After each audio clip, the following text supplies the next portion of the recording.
뭐야, 무슨 냄새야? 거지 아니야? 아가씨, 여기에 거지가 들어오게 하면 어떡해? 당장 내보내! 모든 손님은 평등합니다. 다른 분을 모욕하시면 저희 편의점을 이용하실 수 없습니다. 잔잔한 피아노 선율과 함께 서울 야경이 펼쳐진다. 여러분, 만약 여러분이 사랑하는 사람을 부모님이 단 한 가지 이유로 반대한다면 어떻게 하시겠어요? 그것이 바로 가난이라는 이유라면요. 오늘 들려드릴 이야기는 한 재벌 회장이 가난한 며느리 감을 시험하기 위해 거지로 변장한 실화를 바탕으로 한 이야기입니다. 하지만 이 시험의 결말은 시험을 낸 사람조차 예상하지 못한 놀라운 반전을 가져오게 됩니다. 이야기를 시작하기 전에 구독과 좋아요 버튼을 눌러주세요. 여러분의 하루가 조금 더 특별해질 거예요. 자, 그럼 이제 시작하겠습니다. 2025년 어느 날 서울 강남구 테헤란로 하늘을 찌를 듯 솟아오른 62층 타워. 이 빌딩의 최상층 전체가 한 사람의 사무실입니다. 바로 윤태진 회장. 65세. 태진그룹의 창업주이자 국내 10대 재벌 중 한 명. 총 자산 8조 원.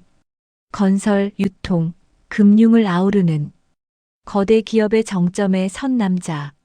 하지만 이 아침 그의 사무실에는 냉랭한 침묵만이 흐르고 있었어요. 통유리창 너머로 서울 시내가 내려다 보이는 곳에 윤 회장은 창가에 서서 한강을 바라보고 있었습니다. 뒷짐을 진 그의 손은 떨리고 있었어요. 분노 때문이었을까요? 아니면 두려움 때문이었을까요? 그의 뒤편에는 한 젊은 남자가 서 있었습니다. 윤민우 32세. 윤 회장의 외아들. 하버드 MBA 출신, 현재 태진그룹 전략기획실장. 언젠가는 이 모든 것을 물려받을 사람입니다. 하지만 지금 이 순간 그는 후계자가 아니라 한 사람의 아들로서 떨리는 목소리로 말하고 있었습니다. 아버지. 윤 회장은 대답하지 않았습니다. 여전히 창밖만 바라보고 있었죠. 아버지, 제 말 좀 들어주세요. 길고 긴 침묵 속에 시계 초침 소리만이 사무실을 채웠습니다. 마침내 윤 회장이 입을 열었어요. 무슨 얘기냐 말해봐라. 목소리는 낮고 무거웠어요. 마치 얼음장 같았죠. 민우는 주먹을 꽉 쥐었습니다. 손톱이 손바닥을 파고들었죠. 하지만 물러설 수 없었습니다. 저 결혼하고 싶은 사람이 있습니다. 윤 회장의 어깨가 미세하게 굳었습니다. 누구냐? 목소리가 차가웠습니다. 질문이 아니었죠. 민우는 깊게 숨을 들이마시며 박지현이라는 여자입니다. 28살이에요. 윤 회장이 말을 잘랐어요. 집안은 어떠하냐? 부모님은 안 계시고 고아원에서 자랐고 어릴 때 사고로 돌아가셨어요. 순간 사무실의 온도가 더 낮아진 것 같았습니다. 윤 회장의 뒷모습에서 차가운 기운이 느껴졌습니다. 학력은 야간 대학 졸업했습니다. 낮에는 편의점에서 일하면서 밤에 학교 다녔고 그만하거라. 윤 회장의 목소리가 날카롭게 공기를 갈랐습니다. 천천히 몸을 돌렸습니다. 민우는 처음으로 아버지의 얼굴을 마주했습니다. 그 표정은 얼어붙어 있었습니다. 하지만 민우는 아버지의 눈 깊은 곳에서 무언가 다른 감정을 보았습니다. 두려움. 그렇습니다. 분노가 아니라 두려움이었어요. 너는 지금 무슨 말을 하고 있는 거냐? 윤 회장의 목소리가 떨렸습니다.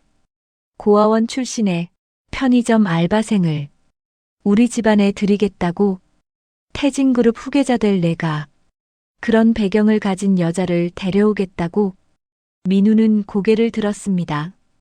아버지의 눈을 똑바로 봤습니다. 아버지, 뭐냐? 지금은 21세기입니다. 2025년이라고요. 아직도 신분으로 사람을 판단하십니까? 윤 회장의 얼굴이 붉게 달아올랐습니다. 신분? 이건 신분의 문제가 아니야. 격의 문제다. 우리 집안은 3대째 명문가야. 너희 할아버지께서 맨손으로 일으켜 세우신 이 그룹을. 그래서요? 민우의 목소리가 높아졌습니다. 그래서 가난한 사람은 사랑할 자격도 없다는 겁니까? 지연이는 아무 잘못도 없어요. 부모님이 일찍 돌아가신 것도 가난한 것도 그 사람 잘못이 아니잖아요. 닥쳐. 윤 회장이 소리쳤습니다. 책상을 주먹으로 내리쳤습니다. 서류들이 바닥으로 흩어졌습니다. 넌 모른다. 세상이 얼마나 무서운 곳인지. 겉으로는 사랑한다고 하지만 결국은 돈을 보는 거야. 그게 요즘 사람들이 판단하는 결과란다. 내가 가진 배경, 내가 물려받을 재산. 그걸 보는 거라고. 민우는 고개를 저었습니다. 지연이는 그런 사람이 아니에요. 내가 어떻게 장담할 수 있어? 사귄 지 얼마나 됐는데. 어떻게 그렇게 확신해? 1년입니다. 겨우 1년. 윤 회장이 비웃듯 웃었습니다. 1년이면 네가 뭘 알겠니? 사람은 10년을 봐도 모르는 거야. 민우의 눈에 눈물이 맺혔습니다. 아버지는 행복하세요? 순간 윤 회장의 표정이 굳었습니다. 뭐? 아버진 지금 혼자이시잖아요. 엄마는 제가 5살 때 이혼하셨고 그 뒤로 아버지는 한 번도 재혼 안 하셨어요. 친구도 없고 가족도 저밖에 없고 명절에도 혼자이시고 생일에도 혼자 보내시고 그런 생활이 행복하세요? 그게 아버지가 저한테 물려주고 싶은 삶이고 행복입니까? 윤 회장의 입술이 떨렸습니다. 가슴 깊은 곳에서 무언가 올라왔어요.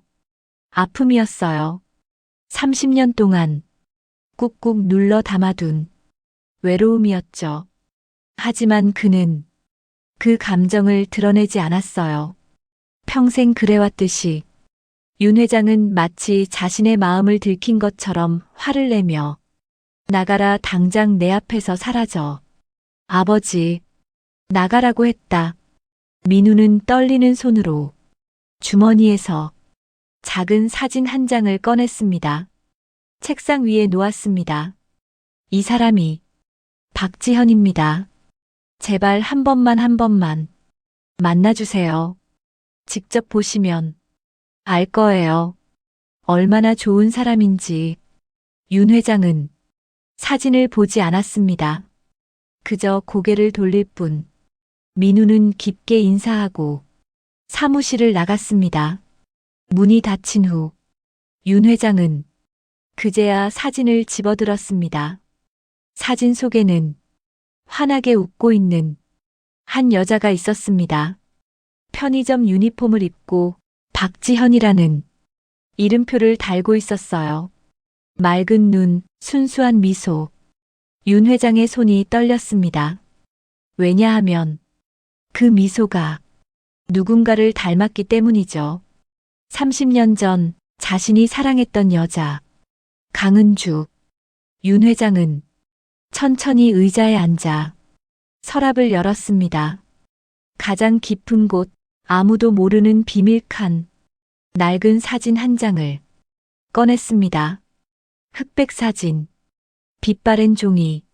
하지만 그 속의 얼굴은 아직도 선명했습니다. 22살의 윤태진과 20살의 강은주. 대학교 벚꽃나무 아래서 찍은 사진. 두 사람은 환하게 웃고 있었습니다. 윤 회장의 눈에 눈물이 맺혔습니다. 은주야.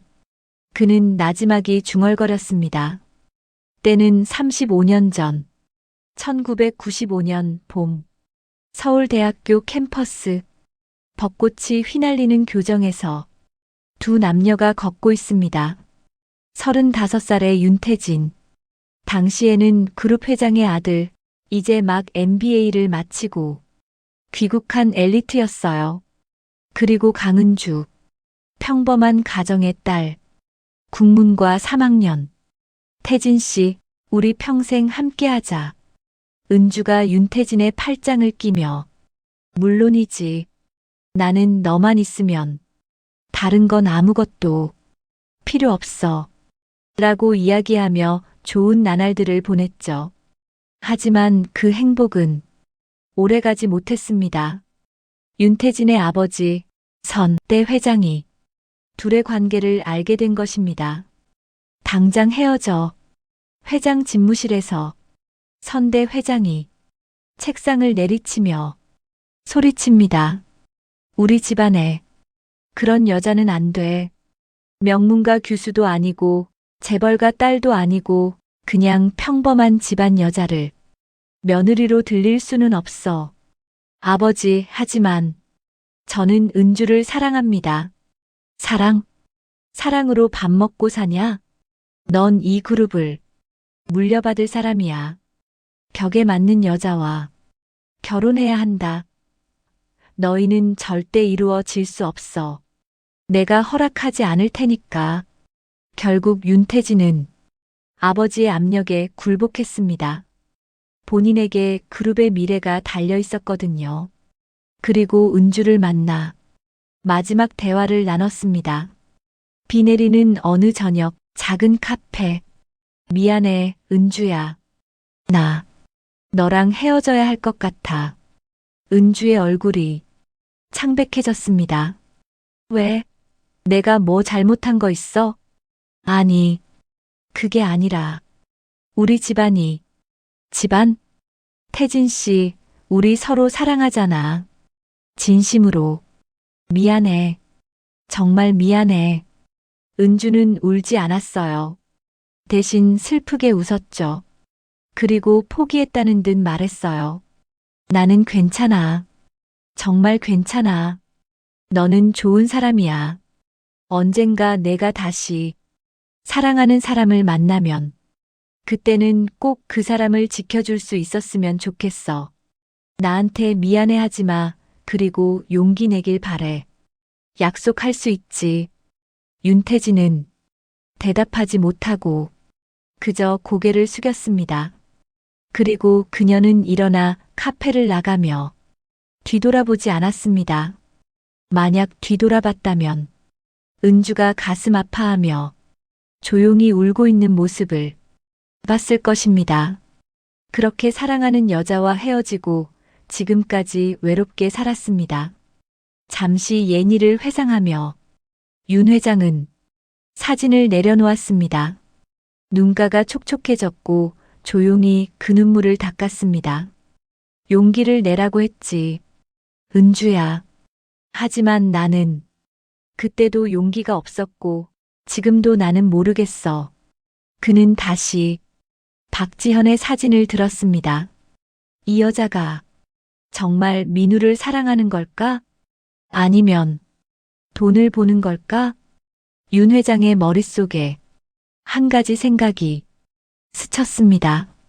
직접 확인해 봐야겠어. 내 눈으로 진짜 모습을 봐야겠어. 바로 그 순간 계획이 떠올랐습니다. 변장을 해볼까? 만약 자신이 재벌 회장이 아니라 가난한 거지 노인으로 변장한다면, 그 모습을 하고 그 아이를 만난다면 그녀의 진짜 모습을 볼 수 있지 않을까? 윤 회장은 비서를 불렀습니다. 민우가 만나는 여자 박지현에 대해 자세히 조사해주게. 근무지, 근무시간, 생활 패턴, 모든 것. 알겠습니다, 회장님. 그리고 윤 회장이 잠시 망설이며 아무에게도 말하지 마. 네, 회장님. 비서가 나가고 윤 회장은 다시 창밖을 바라보며 미안하다, 민우야. 하지만 이건 너를 위한 일이야. 내가 예전에 했던 후회를 너는 겪지 않게 하기 위해서야. 그의 눈빛이 날카롭게 변했습니다. 단단히 결심한 사람의 눈빛이었죠. 3일 후, 윤 회장의 자택, 한남동 언덕 위. 저택은 평수만 500평이 넘는 곳이죠. 이 집에는 윤 회장 혼자 살고 있습니다.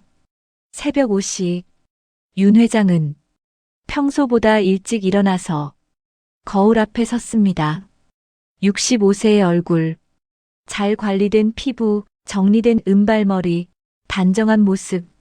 하지만 오늘은 이 모습이 아닙니다.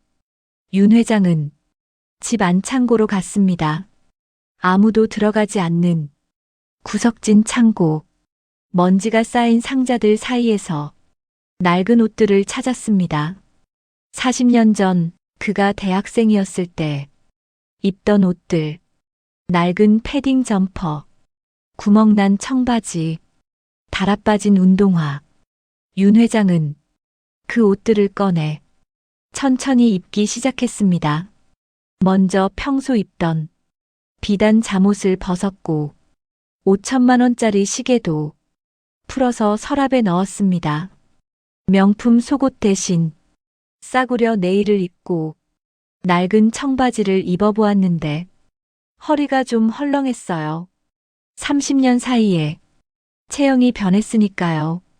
패딩 점퍼도 입어봤는데 지퍼가 반쯤 고장나 있었죠.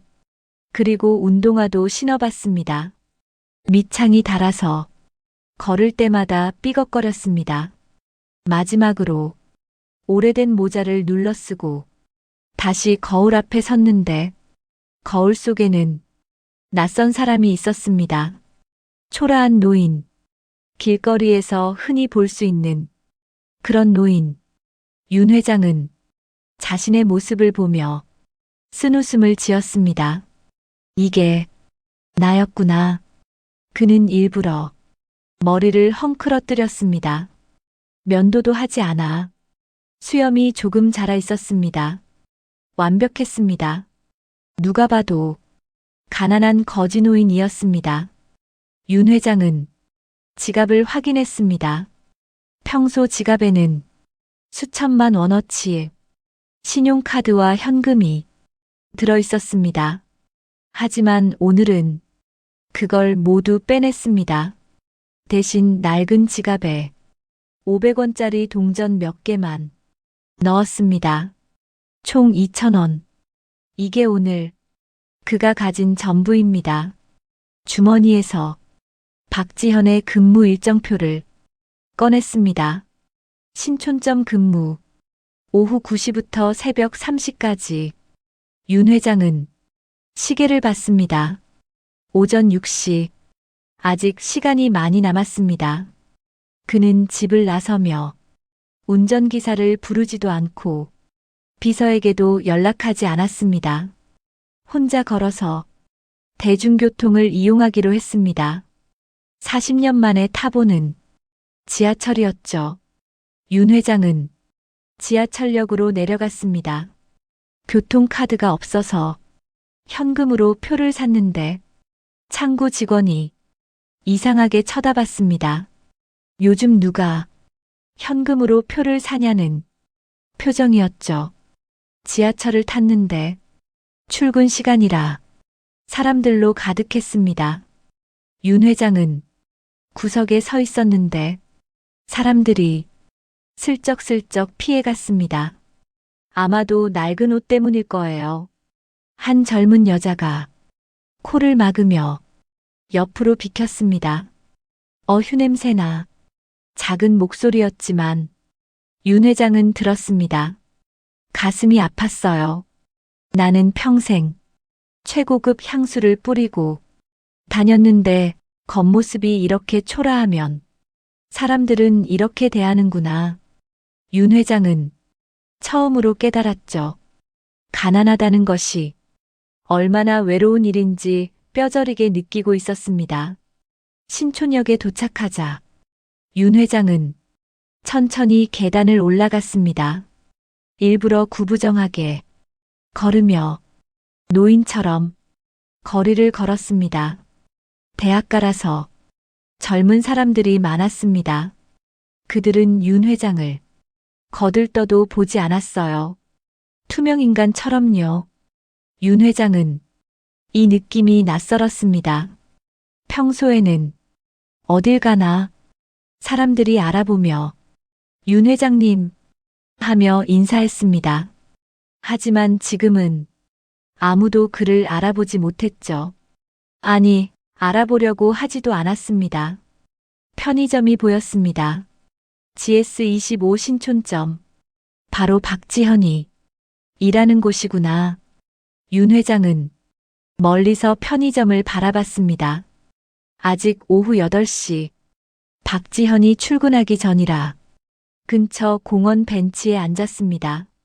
주변을 둘러봤는데 노숙자 몇 명이 벤치에 누워 있었습니다. 윤 회장은 그들을 바라보며 생각했죠. 저들도 한때는 누군가의 아들이었고 누군가의 아버지였을 텐데 하며 깊은 한숨을 내쉬었습니다. 시간이 흘러 9시가 되었습니다. 편의점 불이 더 환하게 켜지자 윤 회장은 천천히 일어났지만 심장이 빠르게 뛰고 있었습니다. 긴장이 됐으니까요. 자, 이제 시작이다.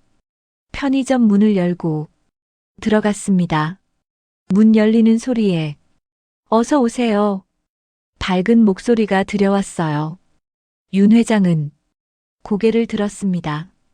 계산대 뒤에 한 여자가 서 있었습니다. 박지현. 사진에서 본 것보다 더 맑은 눈을 가진 여자였어요. 편의점 유니폼을 입고 환하게 웃고 있었습니다. 윤 회장은 순간 숨이 멎는 것 같았어요. 왜냐하면 그 미소가 30년 전 은주의 미소와 너무 닮았기 때문입니다. 괜찮으시면 천천히 구경하세요. 박지현이 친절하게 말했습니다.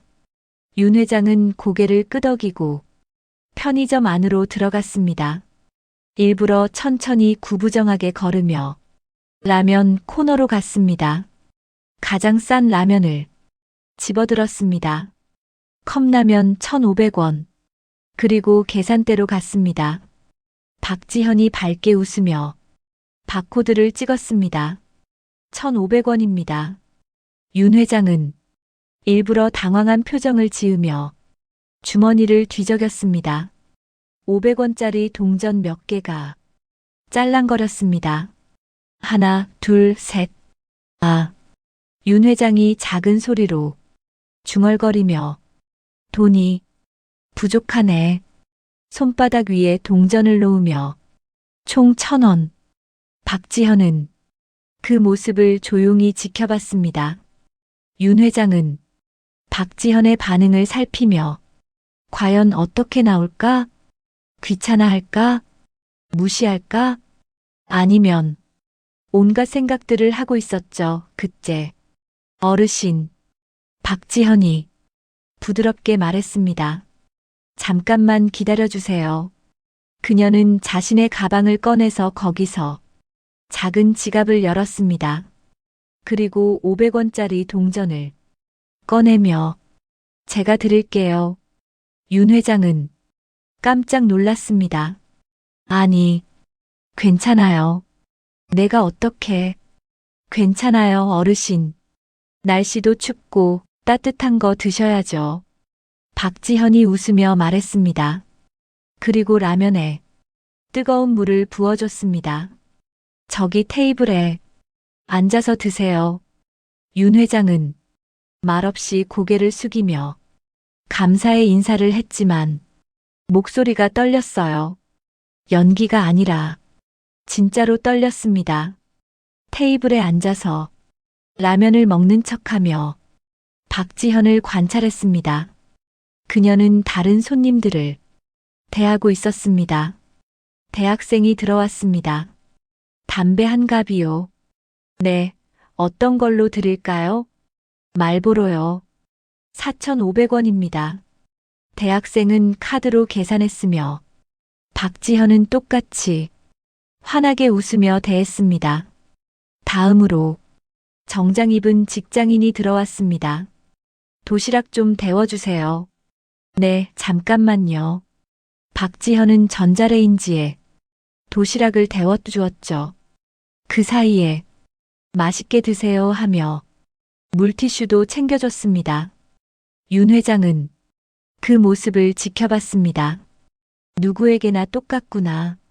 돈이 많든 적든 그때였습니다. 한 노숙자가 편의점에 들어왔습니다. 냄새가 났습니다. 옷도 더러웠습니다. 다른 손님들이 코를 막고 피했습니다.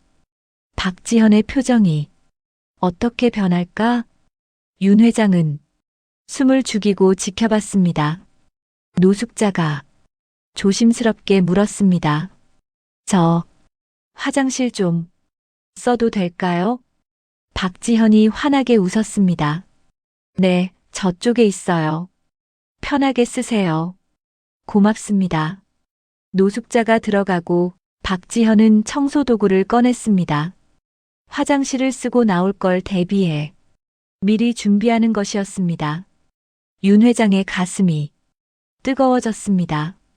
이 여자는 진짜구나. 하지만 아직 확신할 수 없었죠. 한 번의 친절은 누구나 할 수 있으니까. 진짜 테스트는 이제부터였습니다. 윤 회장은 라면을 다 먹고 일어나서 계산대로 갔습니다. 감사했습니다. 천만에요, 어르신. 조심히 들어가세요. 날씨 추우니까 감기 조심하시고요. 박지현이 웃으며 말했습니다. 윤 회장은 편의점을 나왔습니다. 밖은 추웠고 바람이 불었습니다. 하지만 가슴은 따뜻했습니다. 다음에는 더 어려운 시험을 해봐야겠어. 윤 회장은 그렇게 중얼거리며 어둠 속으로 사라졌습니다. 일주일이 지났습니다. 그 사이 윤 회장은 박지현에 대해 더 많은 조사를 했습니다. 비서가 가져온 보고서에는 박지현의 모든 것이 적혀 있었습니다. 박지현 28세, 5살 때 부모님 교통사고로 사망, 고아원에서 성장, 성적 우수, 장학금으로 고등학교 졸업, 대학 진학 포기하고 취업. 하지만 3년 뒤 다시 야간 대학 입학, 낮에는 편의점 알바, 밤에는 학교, 4년 만에 졸업, 성적 우수, 현재 편의점 알바, 온라인 영어 과외로, 생계 유지, 월 수입 약 200만 원, 원룸 월세 50만 원, 생활비 100만 원, 나머지는 저축. 윤 회장은 보고서를 읽으며 고개를 끄덕였습니다. 성실하구나. 하지만 그것만으로는 부족해. 그는 결심했습니다. 두 번째 시험을 하기로, 더 어려운 시험으로 준비하고 있었죠. 이번에는 술 취한 노인 연기를 하기로 했습니다. 편의점에서 술을 사려고 하다가 쓰러지는 척. 그때 박지현이 어떻게 반응하는지 보는 것이었습니다. 귀찮아서 내쫓을까? 아니면 도와줄까? 만약 도와준다면 어디까지 도와줄까? 윤 회장은 배우를 섭외했습니다. 자신의 지인 중 한 명인 연극 배우에게 부탁했습니다. 술 취한 노인 연기를 자연스럽게 하려면 어떻게 해야 하나? 배우는 웃으며 몇 가지 팁을 알려줬습니다. 목소리를 흐리게 하고 걸음을 비틀거리며 눈에 초점을 잃은 듯이 하세요. 윤 회장은 거울 앞에서 몇 시간 동안 연습했습니다. 이상한 일이었죠. 평생 CEO로 살아온 사람이 노숙자 연기를 연습하고 있다니. 하지만 그는 진지했습니다. 아들의 행복이 걸린 일이었으니까요. 금요일 밤 11시 윤 회장은 다시 낡은 옷을 입고 편의점으로 갔습니다. 이번에는 더 심하게 꾸몄어요. 머리를 헝클어뜨리고 옷에 일부러 얼룩을 묻히고 소주 냄새가 나는 액체를 뿌렸죠. 편의점 앞에서 심호흡을 하며 다시 한번 다짐했어요. 자, 시작이다. 문을 열고 들어갔습니다. 딸랑. 어서 오세요. 박지현의 밝은 목소리. 하지만 윤 회장을 보는 순간 표정이 살짝 굳었습니다. 술 냄새 때문이었습니다. 윤 회장은 비틀거리며 말했어요. 아가씨, 소주, 한 병만. 말을 더듬었습니다. 박지현이 재빨리 계산대를 나와 다가왔습니다. 어르신, 괜찮으세요? 괜찮아. 그냥 소주만. 윤 회장은 일부러 한쪽으로 쓰러질 듯 기울었습니다. 박지현이 황급히 그를 붙잡으며 어르신, 지금 많이 취하신 것 같은데 술은 안 되세요? 아니야. 괜찮아. 한 병만 주면 안 되나? 안 돼요. 일단 여기 앉으세요. 박지현은 윤 회장을 테이블로 안내했습니다. 윤 회장은 의자에 주저앉았습니다. 연기였지만 묘하게 현실적으로 보였어요. 박지현은 물을 가져와서 이거 드시고 좀 쉬세요. 물은 싫어 술을 주게나. 어르신, 지금 상태로 술 드시면 큰일 나세요. 일단 물 먼저 드세요. 박지현의 목소리는 단호하지만 따뜻했습니다. 윤 회장은 마지못한 척 물을 마셨습니다. 박지현은 자리에 앉아 윤 회장을 살폈습니다. 어르신, 집이 어디세요? 집은 없어. 그럼 가족은요? 연락할 분 없으세요? 없어. 아무도 없어. 윤 회장이 슬프게 말했습니다. 연기였지만 묘하게 진실처럼 들렸습니다. 왜냐하면 실제로 외로웠으니까요. 박지현의 표정이 안쓰럽게 변했습니다. 어르신, 혹시 주무실 곳은 있으세요? 공원 벤치. 그건 안 돼요. 요즘 날씨 너무 추운데. 박지현은 잠시 고민했습니다. 그리고 자신의 가방에서 지갑을 꺼냈습니다. 어르신, 이거. 지갑에서 2만 원을 꺼냈습니다. 이거 드릴 테니까 오늘은 찜질방 가서 주무세요. 안 그러면 얼어 죽어요. 윤 회장은 깜짝 놀랐습니다. 아니, 안 돼. 어떻게 내가 아가씨 돈을. 괜찮아요. 제가 오늘 알바비 받았어요. 어르신이 거리에서 주무시는 것보다 이게 낫잖아요. 박지현이 윤 회장의 손에 돈을 쥐어줬습니다. 윤 회장의 손이 떨렸습니다. 이번에는 진짜로 떨렸습니다. 아가씨, 이러면 괜찮아요. 대신 약속하세요. 오늘은 술 마시지 말고 따뜻한 데서 주무세요. 박지현이 웃었습니다.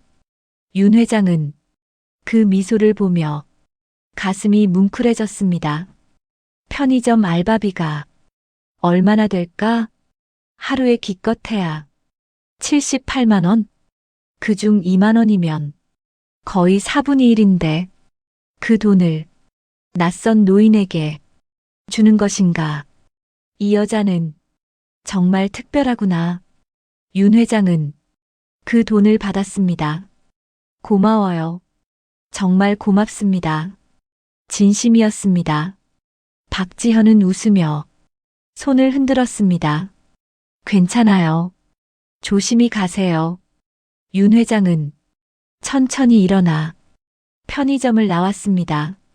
밖에 나와서 손에 쥔 2만 원을 내려다봤습니다. 구겨진 지폐.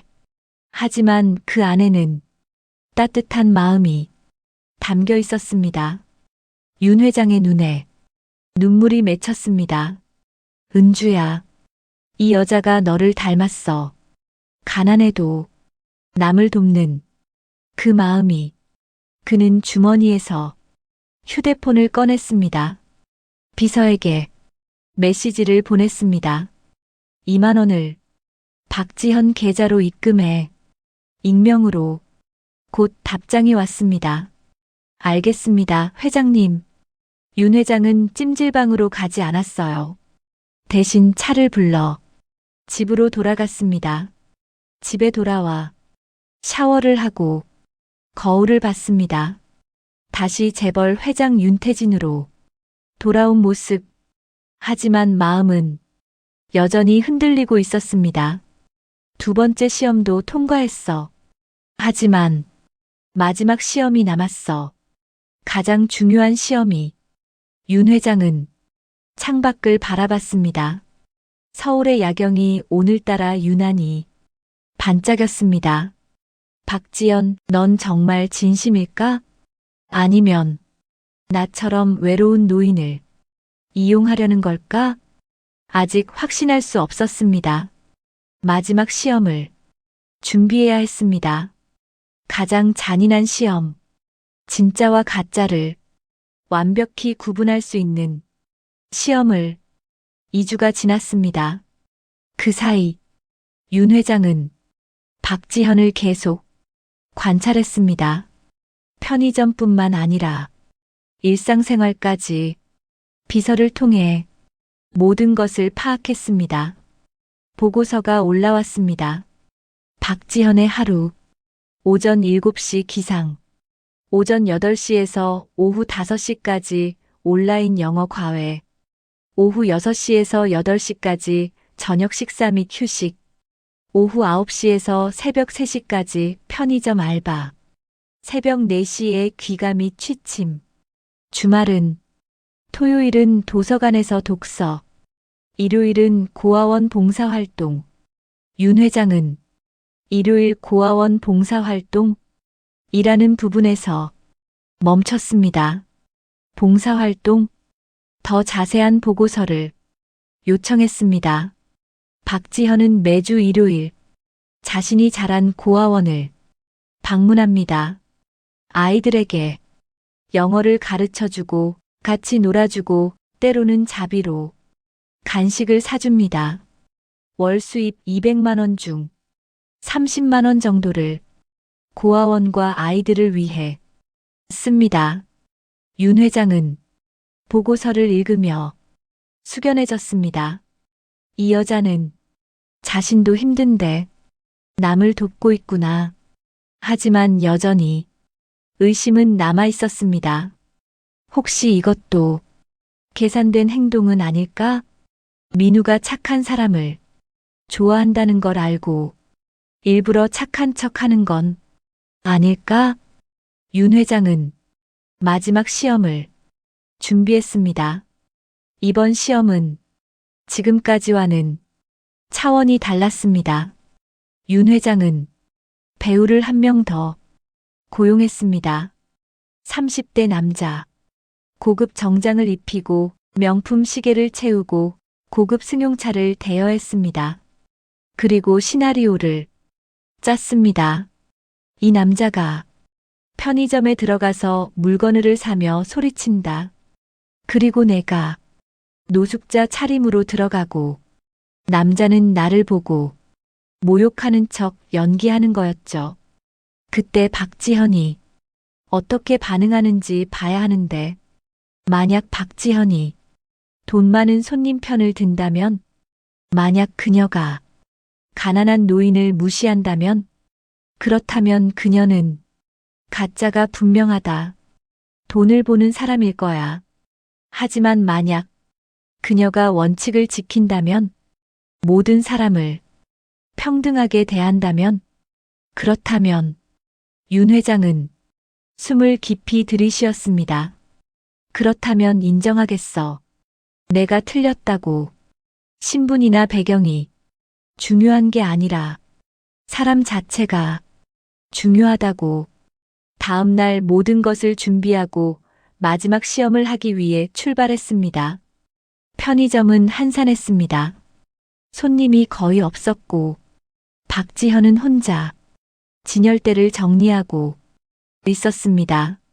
그때 고급 승용차 한 대가 편의점 앞에 멈춰섰습니다. 차에서 잘 차려입은 남자가 내렸습니다. 30대 중반. 명품 정장, 명품 시계, 명품 가방. 남자는 편의점으로 들어왔습니다. 딸랑, 어서 오세요. 박지현이 밝게 인사했습니다. 남자는 대답 없이 와인 코너로 갔습니다. 가장 비싼 와인을 집어들었습니다. 이거. 3병. 네, 총 27만 원입니다. 박지현이 계산을 하려는데 남자가 말했습니다. 담배도 던일 5보루. 네. 박지현은 친절하게 담배를 꺼내주었습니다. 남자는 카드를 던지듯 내밀었습니다.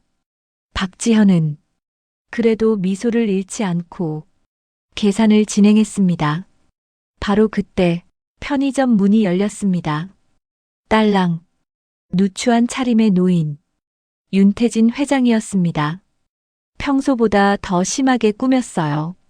머리는 헝클어졌고 옷은 찢어진 데다 신발은 한쪽이 벌어져 있었습니다.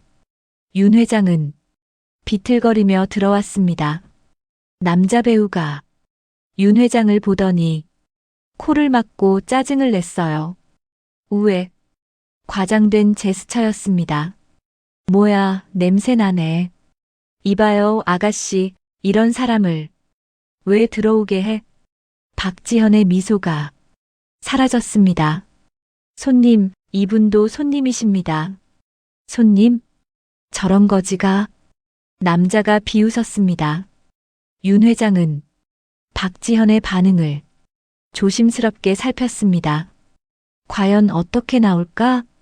돈 많은 손님 편을 들까? 그때였어요. 손님, 다른 분을 모욕하시면 계산 진행할 수 없습니다. 박지현의 목소리는 차갑게 변했습니다. 남자가 어이없다는 듯 웃었습니다.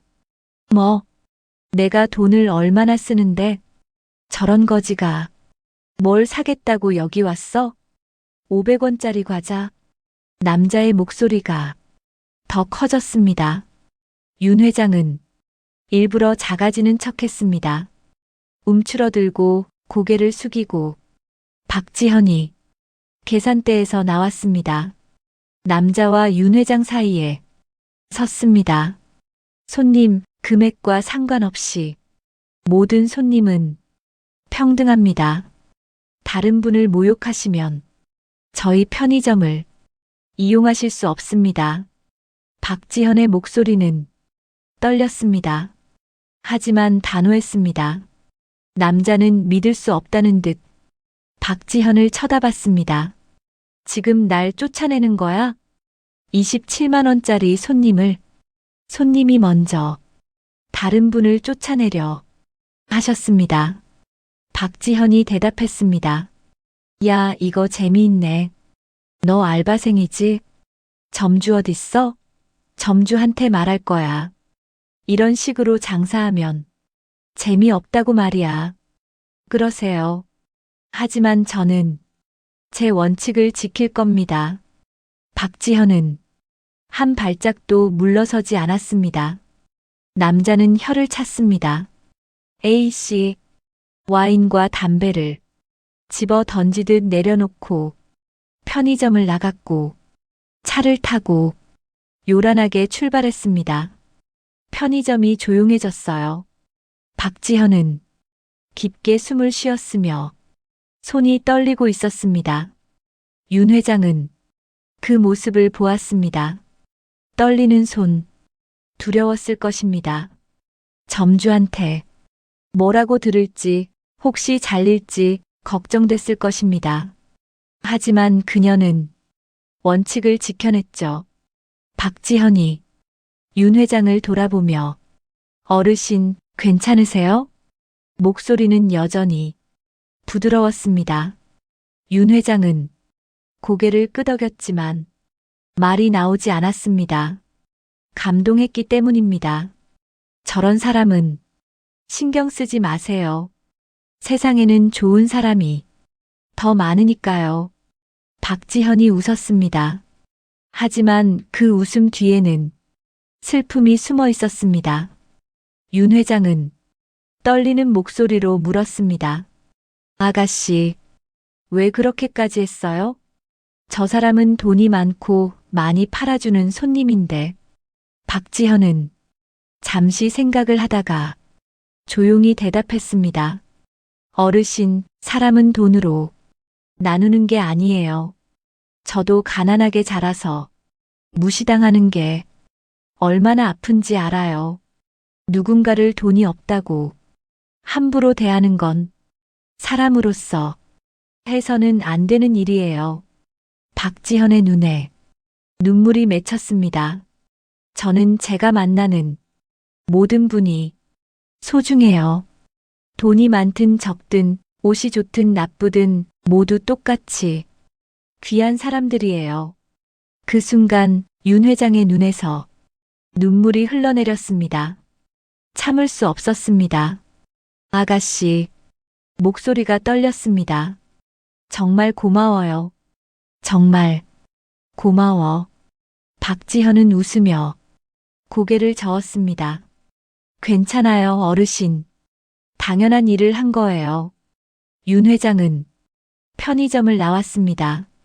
밖으로 나오자 다리에 힘이 풀려 벤치에 주저앉았습니다. 두 손으로 얼굴을 감싸고 울었습니다. 65년 인생에서 이렇게 운 적이 언제였을까? 내가 틀렸었네. 완전히 틀렸어. 윤 회장은 중얼거렸습니다. 신분이 뭐가 중요가? 배경이 뭐가 중요해? 진짜 귀한 건 사람의 마음이었어. 저 아가씨가 진짜 귀한 사람이었네. 윤 회장은 휴대폰을 꺼내 민우에게 전화를 걸었습니다.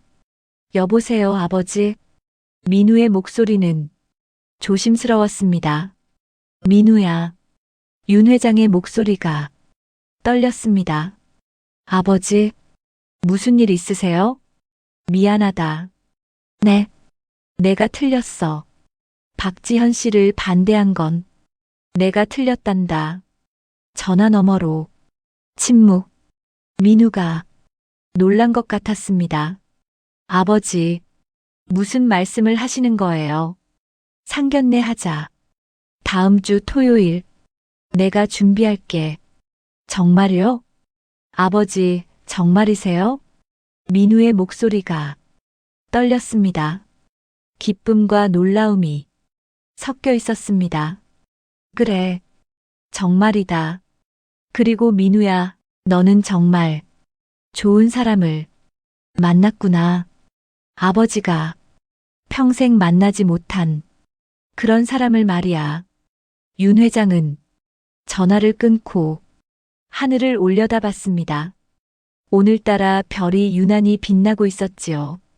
은주야, 보고 있니? 나 이제 용기를 냈어. 30년 안아 늦었지만 이번에는 사랑을 지킬 거야. 내 아들의 사랑을. 바람이 불었지만 따뜻한 봄바람이었습니다. 토요일이 다가오고 있었어요. 윤 회장은 이번 주 내내 상견례를 준비했습니다. 하지만 평범한 상견례가 아니라 특별한 자리로 만들고 싶었습니다. 왜냐하면 이건 단순한 상견례가 아니라 사과의 자리이기도 했으니까요.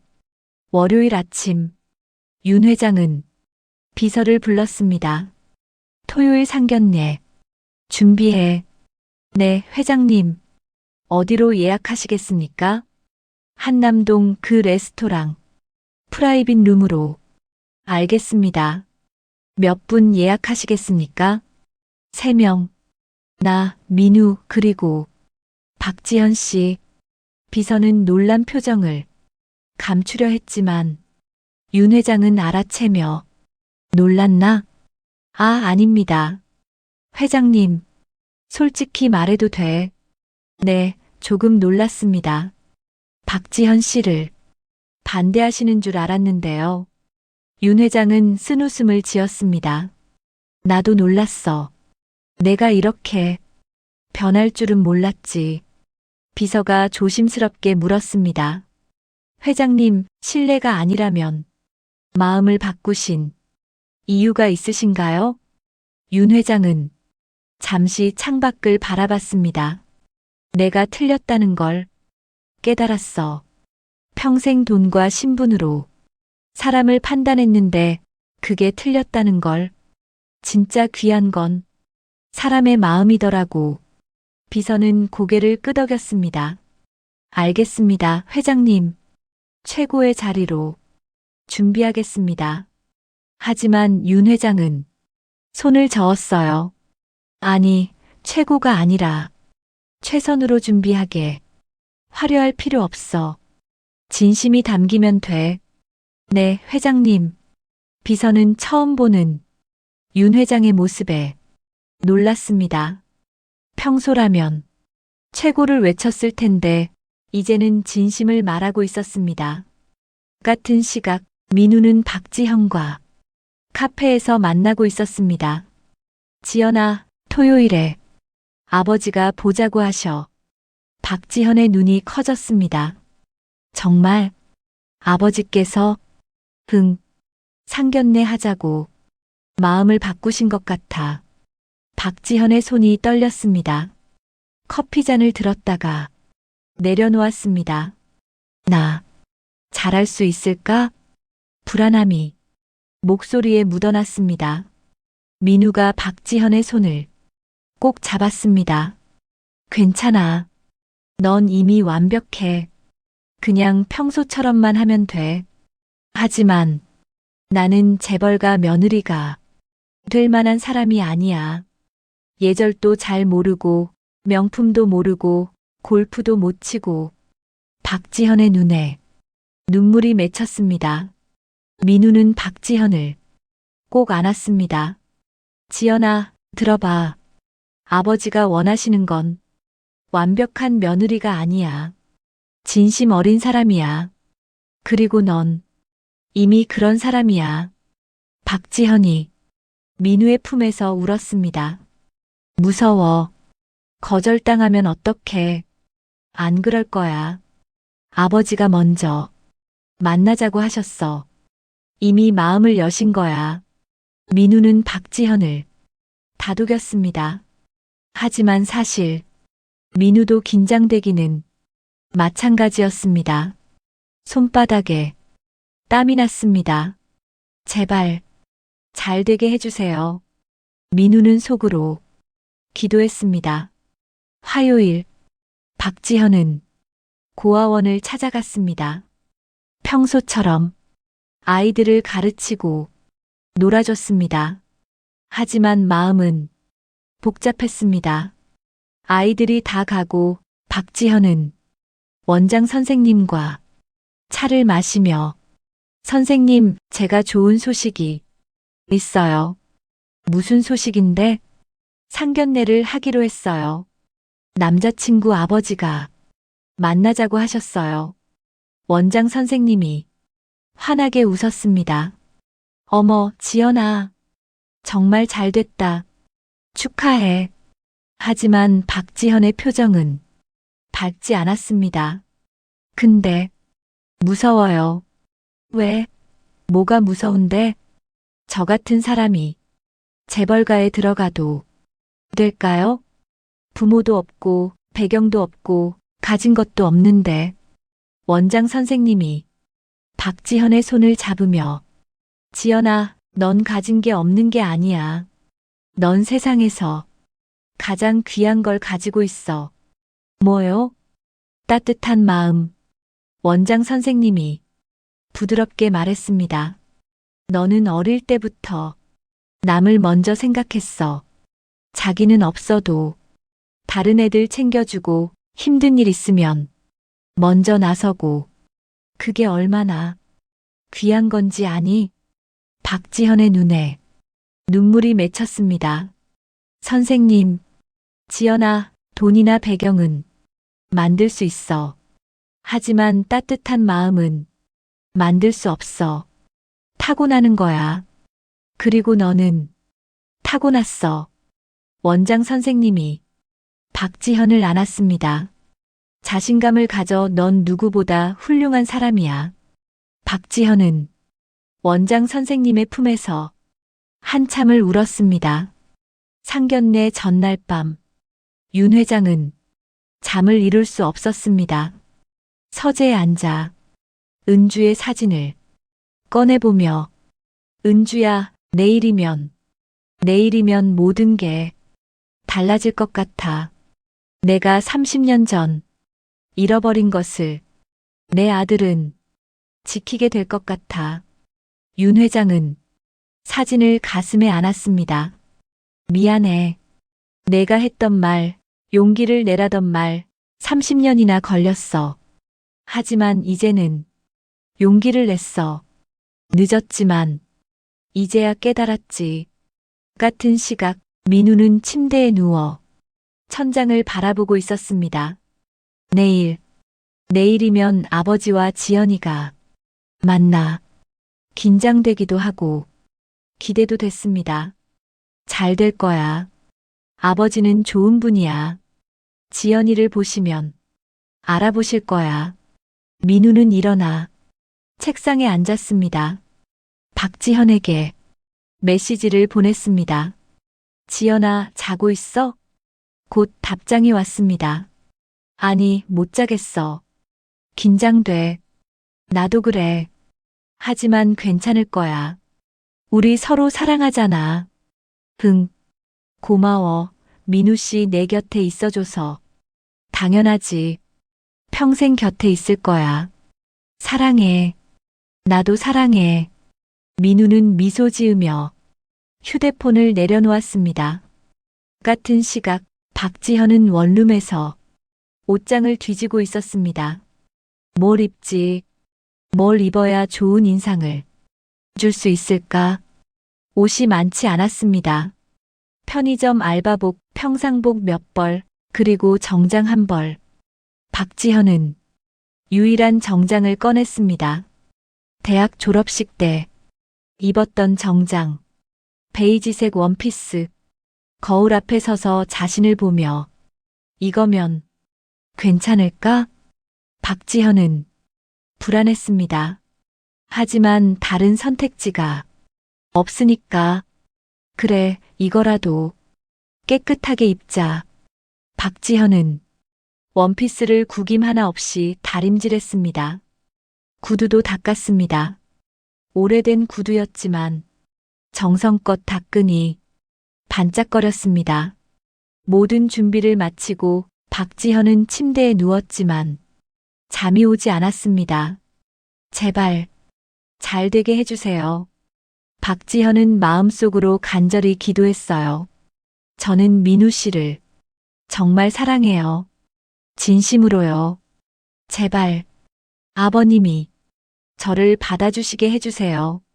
눈물이 흘러 베개가 젖었습니다. 이렇게 세 사람은 각자의 자리에서 긴 밤을 보냈습니다. 내일이면 모든 것이 결정될 거예요. 행복의 시작일까요? 아니면 또 다른 이별의 시작일까요? 토요일 오후 6시 한남동 언덕 위 고급 레스토랑 라메종 블랑슈 미슐랭 3스타 레스토랑.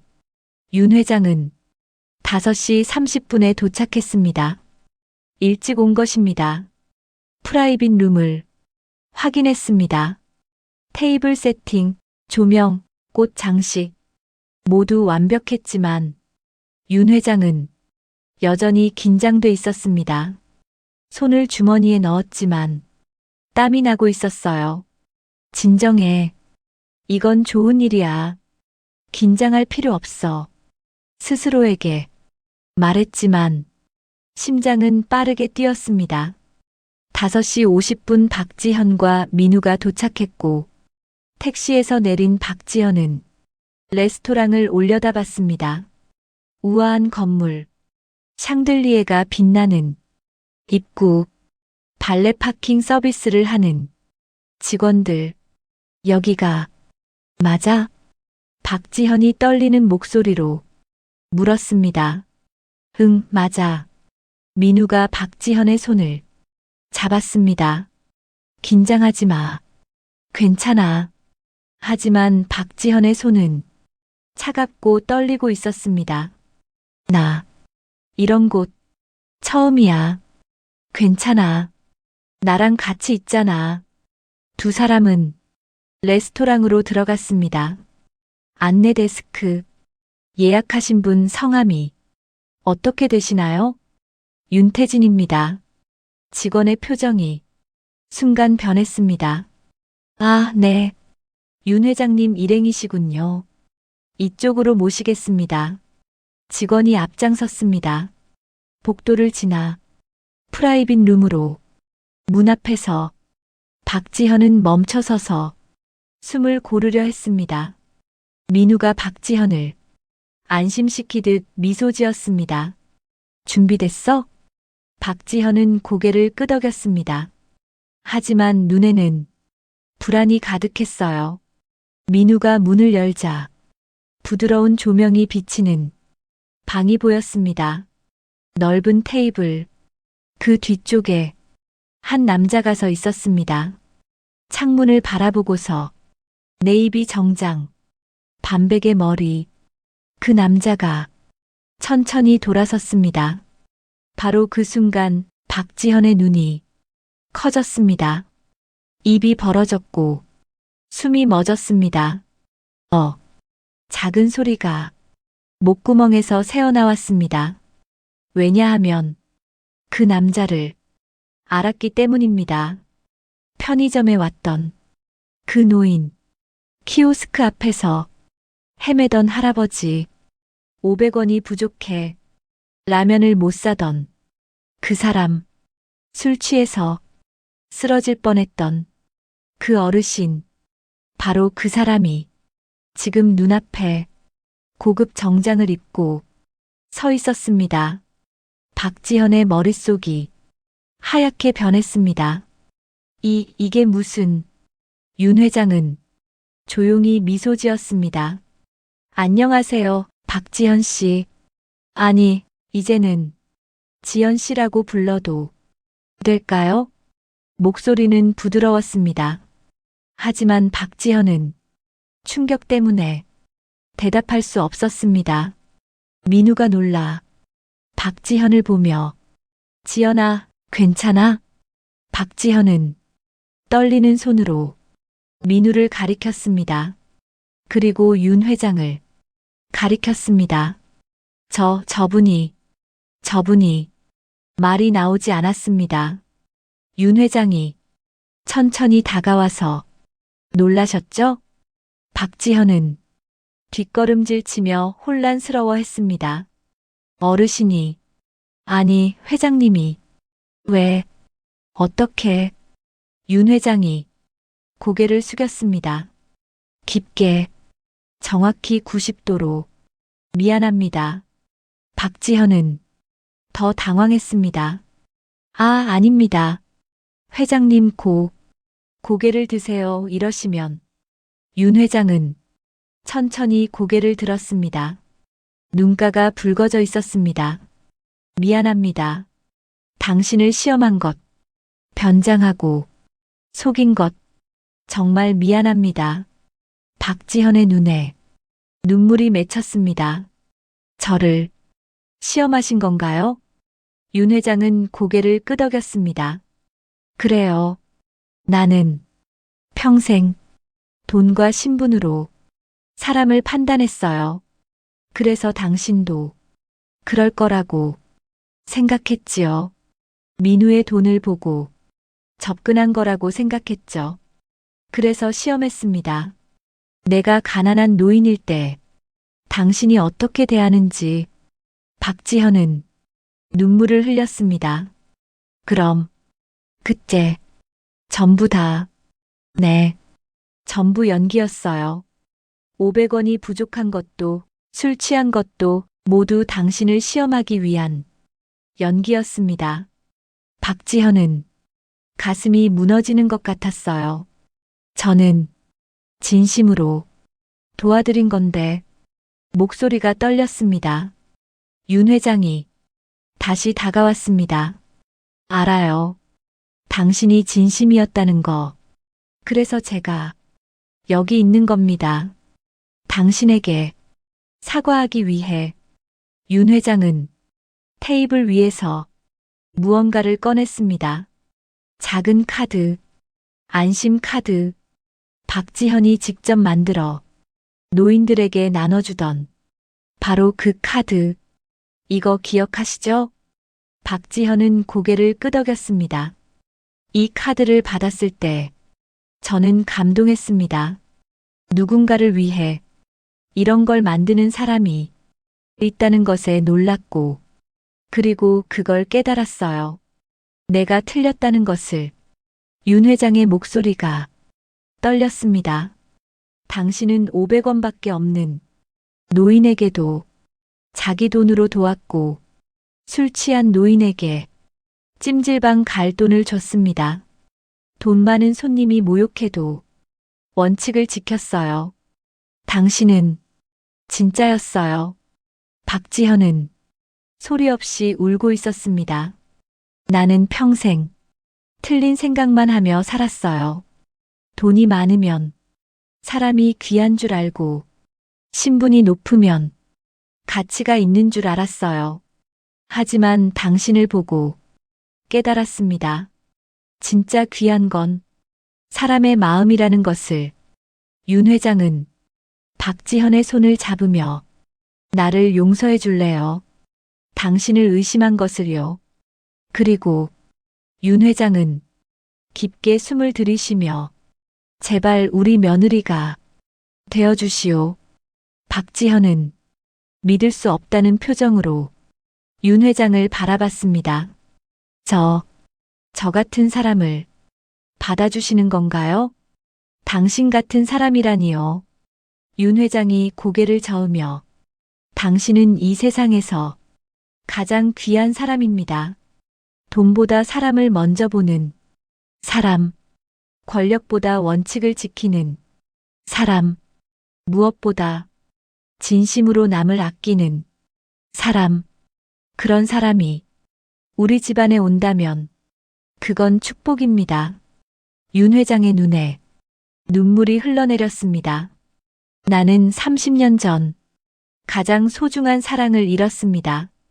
신분 때문에, 체면 때문에, 그리고 평생 후회하며 살았습니다. 하지만 우리 아들은 다릅니다. 민우는 용기를 냈어요. 당신을 선택할 용기를. 그리고 나도 이제 용기를 내보려 합니다. 틀렸다고 인정할 용기를. 박지현은 윤 회장을 안았습니다. 아버님, 처음으로 그렇게 불렀습니다. 윤 회장도 박지현을 안았습니다. 고맙다. 우리 딸, 정말 고마워. 민우는 그 모습을 보며 조용히 울었습니다. 행복의 눈물이었습니다. 세 사람은 그렇게 오래 서로를 안고 있었습니다. 6개월 후, 가을, 박지현과 윤민우의 결혼식이 열렸습니다. 하객 500명. 하지만 그중 절반은 박지현이 초대한 사람들이었습니다.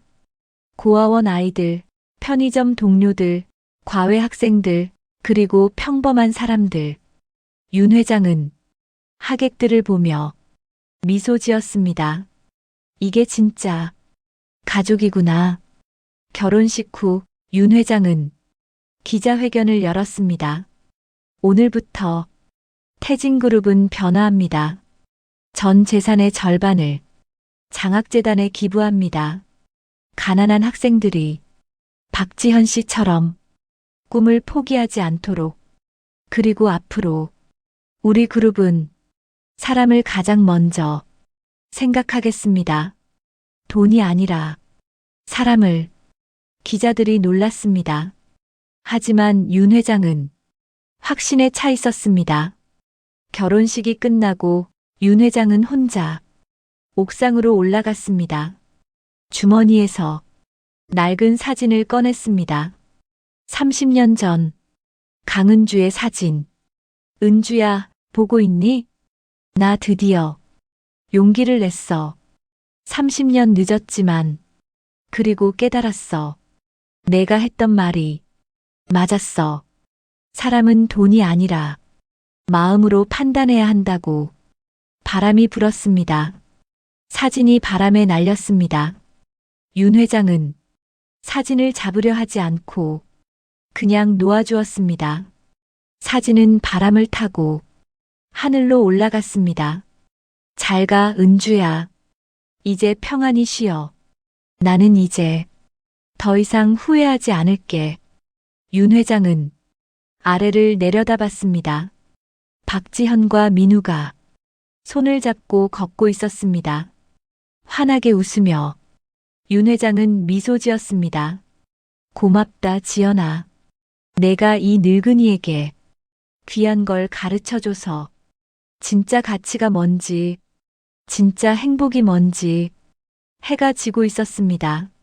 아름다운 석양이었습니다.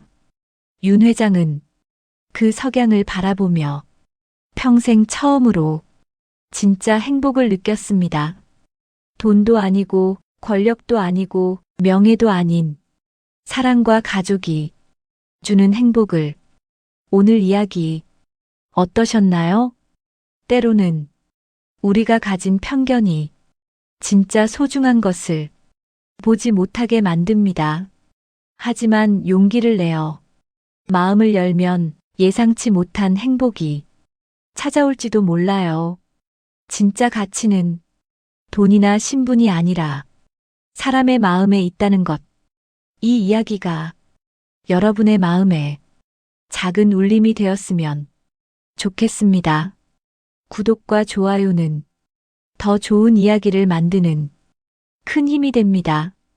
오늘도 행복한 하루 되세요. 감사합니다.